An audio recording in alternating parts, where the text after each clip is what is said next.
I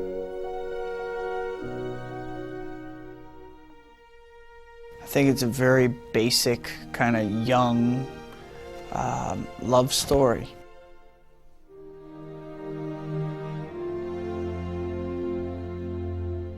Whatever's at the root of people is usually love, and so I think that that's immediately what draws you in, and you know, that's what he has to gain and to lose in the movie, and that's like where the heart is of the film. So I think that's basically what motivates Peter to do what he does. I think the quest for true love, you know, and that object of desire that's just out of reach is something that everybody relates to.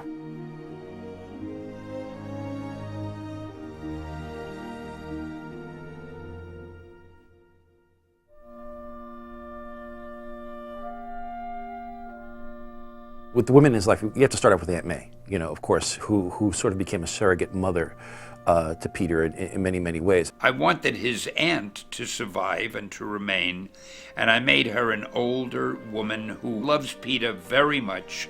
She's lost her husband, he's all that she has, and she worries about him. Her scenes in this movie are about, I am a widow, but that's part of life, and I can make ends meet. Don't worry about me. I'm resourceful, I'm strong. And when you're down, Peter, I can take care of things, and you too. Here, kiddo, happy birthday. You need it more than I do. While she may be physically frail, what a lot of them didn't understand was the strength of the character. I always tend to look at it as Peter got his powers from the spider, but his strength from Aunt May. She adores him. I mean, she loves Peter with unconditional love, even though she thinks that he's a little bit of a wimp, maybe, you know, and he's not perhaps ambitious enough. Aunt May was always trying to get Peter to meet the daughter of her next-door neighbor, Mrs. Watson. And she had a niece called Mary Jane Watson. And Aunt May was always saying, I'd love you to meet Mary Jane Watson. She's such a nice girl. I'm sure you'll like her. And Peter tried everything in the world not to meet her. I think Aunt May is very happy to see Peter involved in a relationship. And they get along. They're both very strong women. And I think the dynamic between them is a very positive one because they both have the same thing in mind, which is Peter's well-being.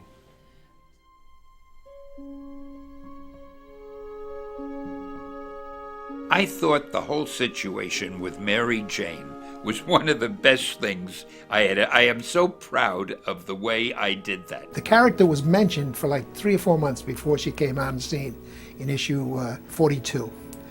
They had referred to her. Her aunt and Mary Jane's aunt were scheming to get them together.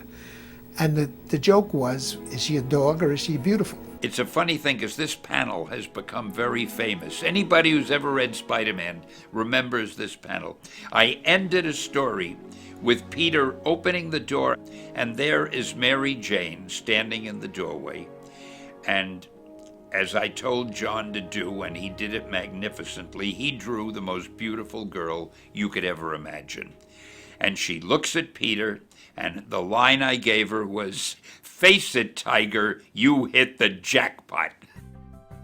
There's always, you know, the classic story of the girl next door, the classic story of someone you want, whom you think you're destined to be with, who for some reason is just out of reach. I think that's a classic story. I used to say to people, it's a soap opera where a fight breaks out every now and then, as opposed to a superhero book where a soap opera breaks out every now and then. I know in talking with fans since I've been cast that they're anticipating where that relationship is going to go and how much of her he's going to actually let in is a big thing for them. Well, in the first movie, it's the kid who's overlooked, basically, in school, feels like a bit of an outsider, not one of the cool kids or whatever. Jesus, Parker, you are a freak. Who's got just a great fancy in his heart for one of the popular girls. Mary Jane, I think, to some degree, is the unattainable, or was for many of us. Peter, as a geek, could only hope to get someone like Mary Jane someday. because of who he becomes, the confidence that he gains gives him the ability to go after Mary Jane where he might not have otherwise. Any astute moviegoer, and certainly fans of the comic book, know that, just because he says, "Oh, I can't be with you," that's not an easy choice. All I wanted was to tell her how much I loved her. I can't.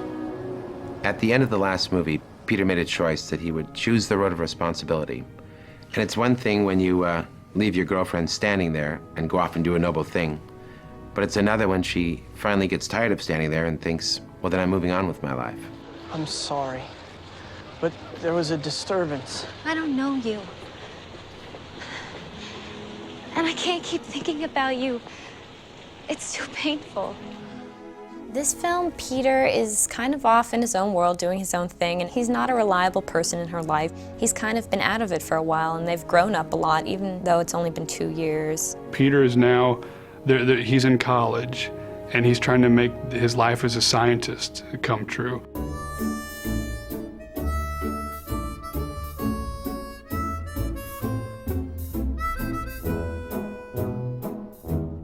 MJ is now, for the first time, realizing some professional success as a model and as an actress. And so it's watching two characters grow in their own ways apart from each other.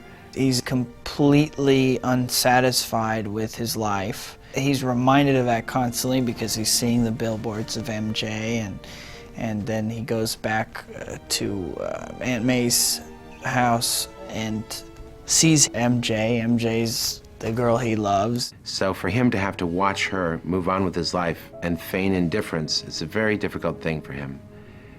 And she meets another man in this story, and I don't know if she falls in love, but she learns that she's gonna settle. She thinks she'll settle with him. I'm back on the moon. You clearly see that they don't have the relationship that Peter and her have. They're both just, going through the motions. I think she's trying to find somebody. You don't always get it right the first time. She's just at a crossroads where she can move on, and I think she looks over her shoulder to see, can Peter come along with her, or is she going to have to give him up forever? She does love him, but it's too painful to be around him because she still has so many feelings for him. It's very hard on Peter. And when Peter sees that, he finally can't watch her move off with someone else.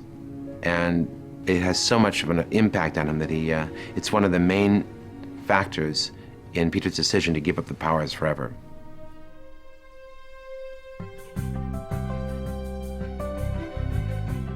I think Peter's first real love, and it was a very short-lived one, was Betty Brant, who was Jonah Jameson's secretary. Welcome to the Daily Bugle. Thank you. I'm Peter Parker. In the comics, at least, you always sort of want something to happen between them. But he's in love with Mary Jane Watson, he always will be. I don't think this covers the advance I gave you a couple weeks ago. Oh, right. Sorry. Hey, chin up, okay? Betty loves Peter. I think she just adores him. And I think she thinks the world of him and wants to see him do well. And, he's got his whole life in front of him, and the poor guy just can't seem to get his act together. And I think she really roots for him, and he needs some people to sort of root for him in this movie. And Betty's definitely one of his cheerleaders. You're fired. Chief, the planetarium party. Oh, right. You're unfired. I need you. Come here. When we started the strip, I wanted to give Jonah a pretty girl, a secretary, and she'd be friendly with Peter. But then I figured we need someone else, and I brought in Gwen. Gwen was always the girl who lived next door. She was blonde and pretty and bright and as gentle as could be. Gwen was introduced into Spider-Man's world as a way to try to shake up him and Mary Jane, or to give him a choice. It was sort of, who is Peter going to go out with? So there was a point there where we weren't really sure. Was it going to be Gwen? Was it going to be Mary Jane? John Romita and I used to talk about the fact, as though they were real people. No matter how we tried, we couldn't make Gwen seem to be as interesting as Mary Jane. Here I was writing the words they were saying, and I couldn't make Gwen say things that would be as provocative or as stimulating or as exciting as the words I could put in Mary Jane's mouth. Stan asked me to change Gwen and Mary Jane a couple of times. Could not do it. It was like, I can't make her do these things, Stan. I can't make Gwen a glamour girl, and I can't make Mary Jane a studious girl. That's the way they are. And we're stuck with them. And he finally used to throw his hands up and say, you're right. They were both two of the most gorgeous girls you could ever imagine. Gwen Stacy was sort of blonde and Mary Jane had red hair. But Gwen was nice and sweet and loving. Mary Jane was a party girl. She loved fun and good times and music and dancing and excitement. So they were quite a bit different. So there was a real, what we refer to as a good problem in Peter's life, was that he had these two, and the way that Romita drew them, they were just spectacular looking women that he could never catch a break with. I mean, he just didn't really understand what he was getting himself into. But Gwen really was Peter's first love. There was the way that it was played all the way was that Peter was going to marry Gwen. I mean, that was what was going to happen. Unfortunately, the decision was kind of made for him by the Green Goblin, who, for the uninitiated, ended up killing Gwen, causing that rivalry to become that much more intense. The reason that I wrote Spider-Man Blue was to write a love letter to Gwen, because, I mean, particularly this generation, Spider-Man the movies, which don't have Gwen in them,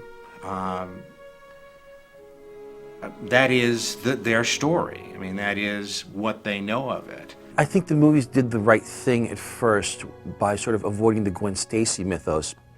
Basically because I think it just tends to sort of convolute things a little bit. But it's my understanding that when they created the Mary Jane character for the movie, and it's pretty obvious that there's a definite mixture of Gwen and Mary Jane within that character. So they sort of amalgamated the two girls into one sort of idealized character.